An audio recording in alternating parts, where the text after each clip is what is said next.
ordinateur. Tu vas me mettre l'ordre du jour. C'est parti, monsieur le maire. Je mets l'ordre du jour. Attendez, option.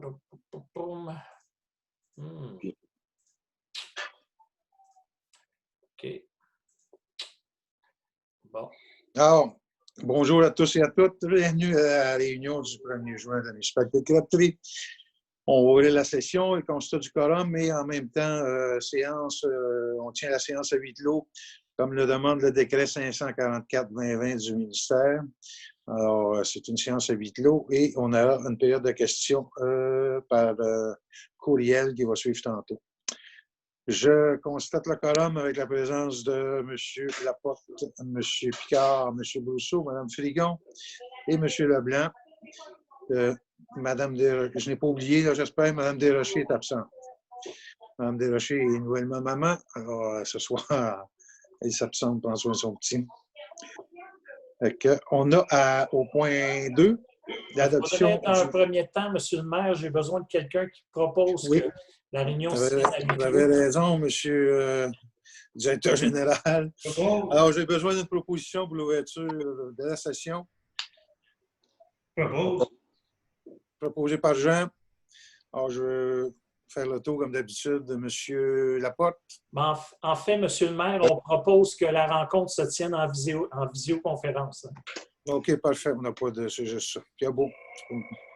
Alors, je vais me mettre à l'ordre de M. le directeur général.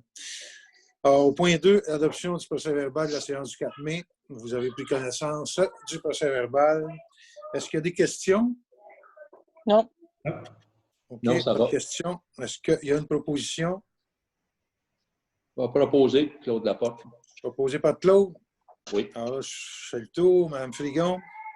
D'accord. M. Brousseau? M. Brousseau, votre micro est éteint. D'accord. M. Picard? D'accord. M. Leblanc? D'accord. OK. Alors, l'adoption du procès-verbal. L'adoption des comptes. Vous avez pris connaissance des comptes. Pierre, je pense que tu vas nous faire oui, on la a liste des totaux. Oui, on a la liste 1 et 2 qui sont pour un montant de 74 285 et 53 et qui ont été déjà payés. Et on a une liste additionnelle de 135 851 et 91 pour d'autres factures qui doivent être approuvées. OK. Alors, est-ce que j'ai une proposition pour l'adoption des comptes? Claude Laporte propose. Proposée par Claude. Mme Frigon? D'accord. M. Brousseau? D'accord. M. Picard? D'accord. M. Leblanc? D'accord. Alors, pas d'opposition. Adopté. On a le dépôt. C'est un dépôt de l'État mensuel des revenus et des dépenses. Alors, c'est simplement un dépôt. Au point 5, on n'a pas. Est-ce que vous avez des questions sur le dépôt mensuel? Non. C'est clair? OK. On n'a pas de correspondance du ministère. Au point 6, les demandes verbales, on a, je pense, 4 questions, si je ne me trompe pas, qui proviennent des citoyens. Oui, ça pas long, M. le maire. On a 2 questions de M. Gilbert Nicole. La première là, qui se permet de réitérer sa demande déposée au Conseil le 10 septembre concernant une demande pour baisser la limite de vitesse sur le chemin Rivière-Rouge entre le chemin Saint-Michel et le chemin Saint-Jacques, baisser la limite à 50 km/h parce qu'il trouve que c'est vraiment dangereux. Il avait amené des arguments précédemment et là, il revient à la charge. Fait que... OK. Là-dessus, on va lui répondre qu'on a un point à l'ordre du jour là, on va changer le règlement, la vitesse. Là, on va effectivement descendre notre limite à 50, mais ça va se faire au mois de septembre, au début septembre. OK. L'autre question, ça concerne la corvée qui devait avoir lieu le 9 mai, qui est annulée, là, qui aimerait ça que la municipalité adresse un message mobilisateur aux citoyens afin que ça soit plus efficace et que tout le monde participe à l'entretien des fossés le long de leur terrain. On va, là-dessus, on va répondre à Ginka, qu'on va tenter par le biais de nos infolettes, là, puis de notre tableau, se donner une séquence de 3 ou 4 fois par année où on pourrait mettre une petite note là, on va se trouver un texte aussi, puis on va essayer de motiver nos gens là, à garder notre municipalité propre. Fait que, on peut faire ça. On va tenter, en tout cas, de motiver notre monde là-dessus. La prochaine question, en fait, c'est le dépôt. Il y a un document présenté, une pétition de 20 signataires pour installer un dos d'âne au coin du chemin Forget et du coin Majot. OK. Jean m'a laissé aller là-dessus. Oui, ben comme on dit, on a toujours une procédure qui est approuvée. Ça a été signé par les 20 propriétaires. Si ça rencontre 51% des résidents, on va faire l'analyse avec Christian Gravel pour voir à l'endroit la mieux pour installer le nouveau dos d'âne. Si ça rencontre des exigences, mais ça semble être correct. Fait que je vais voir avec Christian ces prochains jours. Je ne sais pas comment il est occupé. Au moins, lui lâcher un coup de fil pour s'assurer de faire le suivi de ce dos d'âne pour l'installation de dos d'âne à la bonne place. Moi, j'ai une question là-dessus, Jean. Dans notre procédure, ça prend 51% de gens qui sont en faveur. À cette heure, le coin de la rue Majot puis le coin de la rue Forget, les gens qui demeurent soit sur la rue Majot, peuvent-tu être signataires de cette demande-là, même si les dos d'âne sont pour la rue Forget? Je te dirais que oui, Daniel. Okay. Parce qu'il y a une circonférence qui est faite là, par rapport à c'est ça, dans le fond, l'analyse qu'on va faire. Là. Une circonférence, il faut que tous les gens là-dedans, dans la circonférence, il faut qu'il y ait 51% des signataires. Si, d'un exemple, il y a 200 personnes, puis il y a juste 20 signatures, c'est pas 51%, ça. Là. C'est un peu ça qu'on va regarder. Là. Je ne sais pas combien de propriétaires dans ce secteur-là. Là, à 20, ça doit être pas mal majoritaire. Moi, je pense qu'il y a pas mal majoritaire aussi. Là. Est-ce que les blocs à Majot sont compris dans toute la... C'est-tu une signature par numéro civique? Est-ce que le mari et la femme peuvent signer, ça compte pour 2 signatures, mais c'est un numéro civique? Je pense qu'il y a un par adresse, là, mais on va la regarder comme il faut, là, correctement, puis si ça rencontre les exigences. Puis si ça ne le fait pas, on va aller voir avec la personne qui a fait signer la pétition pour qu'il refasse ses devoirs. Là. Mais en principe, si c'est correct, on va procéder. On va suivre notre politique. C'est bon. C'est beau. Merci. Ça fait plaisir. L'autre question, M. le maire, Mme France Sourdif, qui dit « Bonjour, je demeure pas loin du bureau de poste. Il y a des 4 roues qui sont très dérangeants, beaucoup de bruit. » Et elle pose la question « À quand notre station d'essence? » Non. Je vais répondre à la deuxième. Je vais donner la parole à Jean pour la première. La station d'essence, écoutez, je ne peux pas dire plus que ce qu'on a comme publicité sur le panneau, c'est-à-dire il parlait de l'été. C'est sûr que ça a été repoussé à cause de la pandémie. La construction est arrêtée. On n'a pas d'autres nouvelles, ça fait que je ne peux pas répondre à Mme Sourdif plus que ça. On attend. On est tous pressés qu'elle d'avoir la station d'essence. On attend des nouvelles des propriétaires pour avoir une nouvelle date. Jean m'a laissé parler des... Oui, pour les 4 roues, on a fait une demande dernièrement pour le secteur là, du parc de l'Érablière. On avait le même problème avec les 4 roues et les motos. On va relancer la Sûreté du PEC. On n'a pas eu de nouvelles par rapport aux choses qu'on fait, mais on va rajouter le secteur Majot puis le chemin Rivière-Rouge parce que ça va chez nous aussi. Fait qu'on va demander à notre parrain de faire ce suivi, qu'il fasse des interventions là, nécessaires. Donc, je vais faire ça dans le courant de la semaine là, pour faire parvenir ça à Eric. OK. Remercie, Jean. Prochain point. Je peux te tenter un instant, je peux avoir une place. Bon. Et voilà.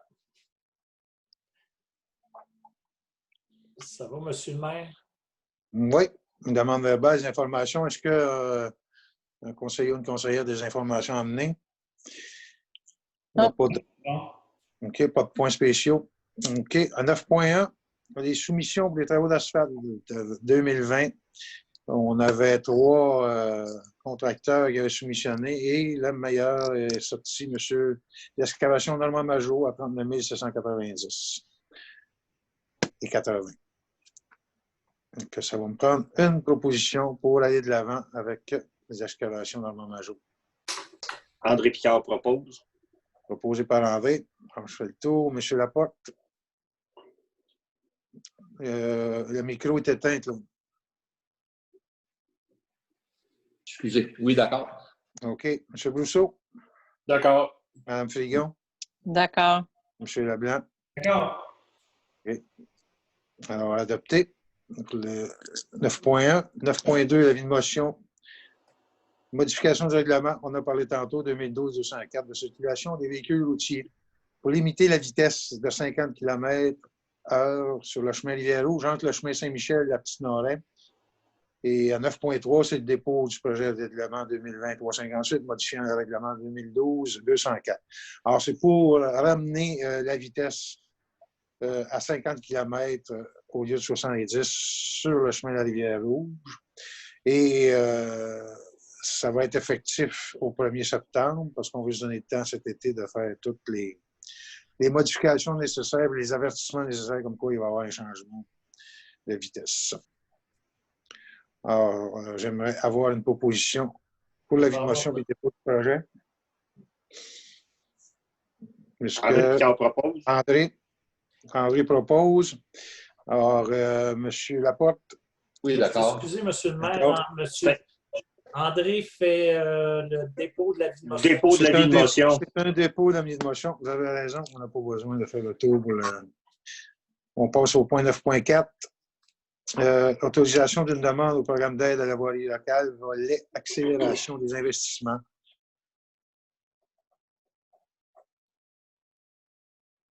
Rouge entre le chemin Saint-Jacques et la rente de la Petite-Noret. Alors, c'est pour donner l'autorisation d'aller de l'avant et demander un programme de soumission au ministère pour la réfaction de ce chemin-là. Alors, ça, je vais avoir besoin d'une proposition. André Picard propose. André. Et je vais avoir besoin de votre réponse, M. Laporte. D'accord. Vous êtes d'accord? Mme Frigon? D'accord. M. Brousseau? Je suis d'accord. Et M. Leblanc? D'accord. Alors, pas d'objection. Adopté. Pour les ressources humaines, à 10.1, hausse d'un échelon salarial de 4 pour 2 fonctionnaires suite à l'adoption de la certification directeur municipal agréé, DMA. Alors ça, on se rappelle qu'on avait 2 employés qui s'étaient allés faire une formation là, et on leur avait dit qu'un coup de la formation, il y aurait un échelon supplémentaire de salaire qui leur serait donné sur réception de leur certificat. On a eu la confirmation par la responsable des cours que ce certificat-là allait bien leur être remis. Fait qu'il s'agirait juste d'avoir une proposition pour augmenter, comme on avait promis aux employés, d'un échelon de salaire. Proposé par Jean Brousseau. Proposé par Jean. M. Laporte. Oui, d'accord. D'accord. Mme Frigon. Je suis d'accord. M. Picard. D'accord. Ça va bien? D'accord. Okay. Pas d'objection, donc adopté.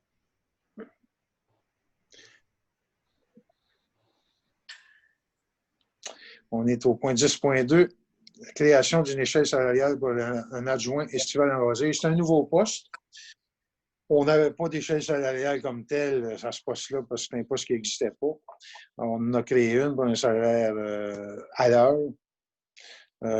Fait que l'échelle salariale est là. On commence, on avait dit que pour la première année, c'était 20 de l'heure. Fait que avec les 7 échelons, là, il y a une augmentation annuelle. Si jamais cet employé-là revient encore l'an prochain et les autres années, ben, on avait une échelle salariale pour lui. Jean Brousseau propose. Proposé par Jean. Okay. M. Laporte. D'accord. D'accord. Mme Frigon. D'accord. M. Picard. D'accord. M. Leblanc. D'accord. OK.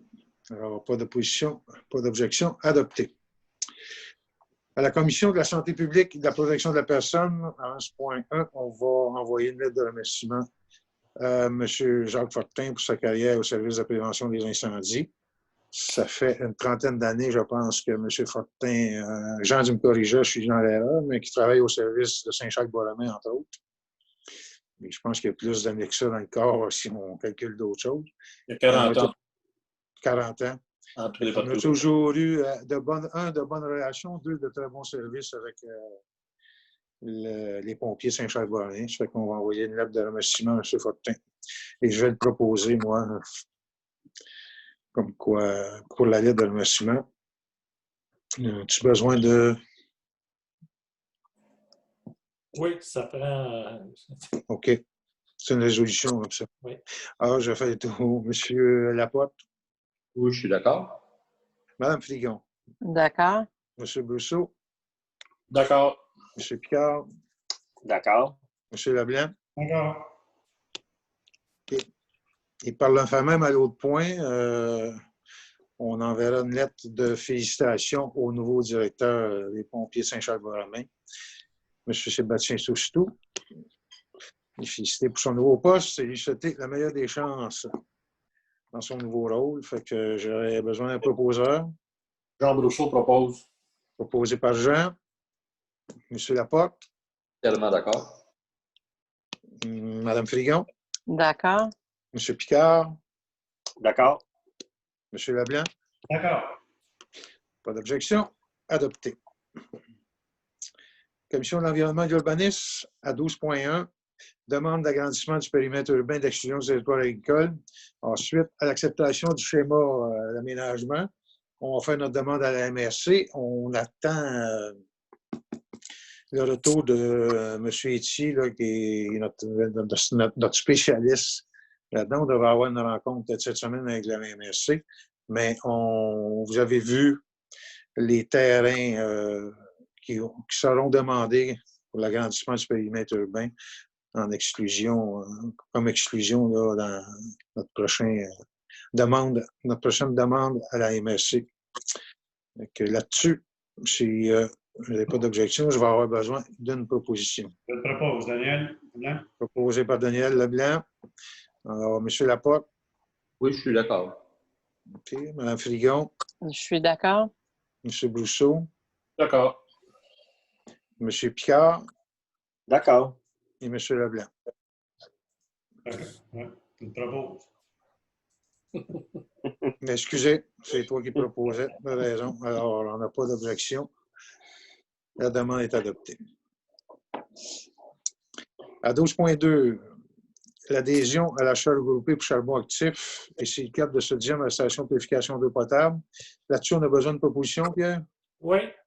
OK. C'est juste pour accepter qu'on fasse un achat regroupé, ce qui nous permet d'avoir de meilleurs prix parce qu'on achète avec plusieurs municipalités. Ouais. En fait, c'est avec l'UMQ, même si on n'est pas membre, il accepte des gens qui. C'est l'UMQ, hein? C'est pas FQM qui. L'UMQ. OK. C'est bon. Alors, j'ai une proposition par Daniel. Oui. M. Leblanc propose. Alors, M. Laporte. Oui, d'accord. Mme Frigon. Oui, d'accord. M. Brousseau. D'accord. M. Picard. Oui, d'accord. Pas d'objection. Adopté. À 12.3, on a l'adoption du second projet de règlement 2020-354 PPC-MOI. Alors, vous savez, c'est... Je m'en viens avec M. le maire. Là. Oui. OK. Je vais attendre la... Ah oui, attends. OK. Hop.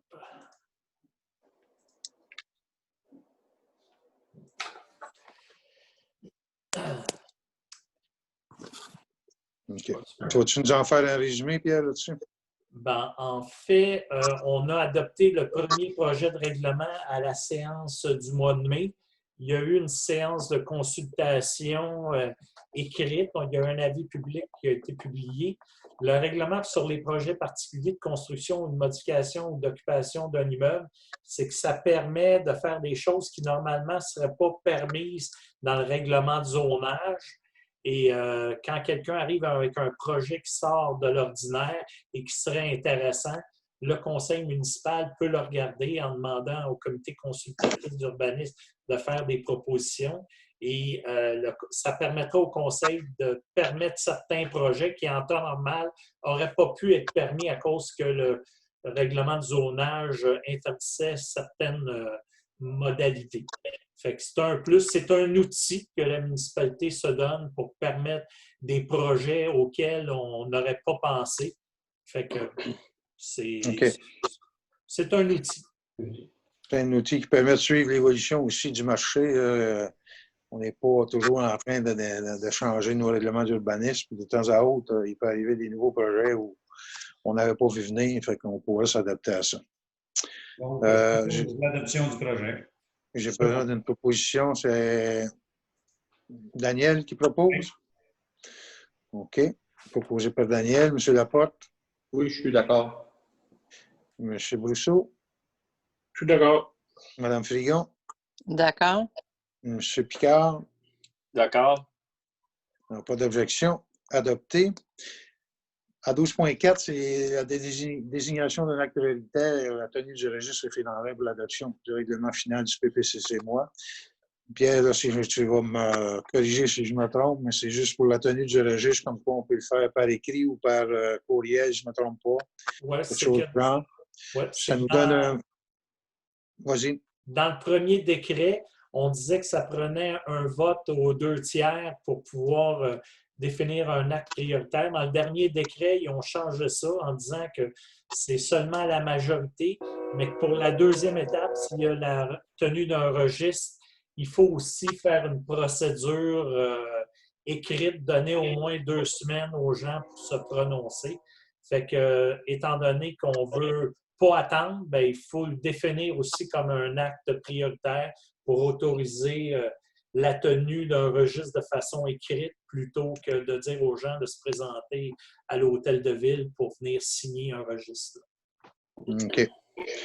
Ça nous amène à peu près à la réunion de juillet. Hein? Oui, c'est ça. Nous, Bon. on pourra adopter le règlement final suite si personne s'objecte. Il y a un certain nombre de personnes là, qui pourraient venir signer le registre sur les personnes habiles à voter. Alors, j'aurai besoin de propositions pour la désignation de l'acte prioritaire.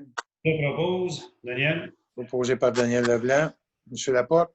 D'accord. Mme Frigon? Je suis d'accord. M. Brousseau? D'accord. M. Picard? D'accord. Pas d'objection. Adopté. Au point 12.5, la demande du marché de tradition pour l'installation temporaire d'un conteneur fermé pour la récupération des contenants recyclables consécutif à la reprise de la consigne exigée. Le gouvernement, je pense qu'ils vont obliger les commerçants à récupérer. Je pense à partir du 8 juin. Ça se peut-tu, Pierre, sur la date? Là? Ouais, ça ressemble à ça, 8 ou 9. Ça ressemble à ça. Bon. Alors, étant donné que vous avez été au marché de tradition, vous savez dans quel espace restreint à l'entrée. Et c'est là qu'est l'accueil, c'est là que les contenants étaient récupérés. Alors, ils demandent, en attendant que tout soit revenu à la normale, de pouvoir mettre un conteneur à l'extérieur. Puis, je pense que ça serait 3 jours par semaine qu'il y aurait quelqu'un qui pourrait recevoir les... Nous autres, pour l'aider, je pense qu'on ne devrait pas avoir d'objection à ce qu'il puisse placer son conteneur. On proposerait l'autorisation. Daniel propose. Parfait. Monsieur Laporte? Je suis d'accord. D'accord. Mme Frigon? D'accord. Monsieur Brousseau? D'accord. Monsieur Picard? D'accord. OK. Pas d'objection, donc adopté. Il nous reste un point, je pense, à l'ordre du jour.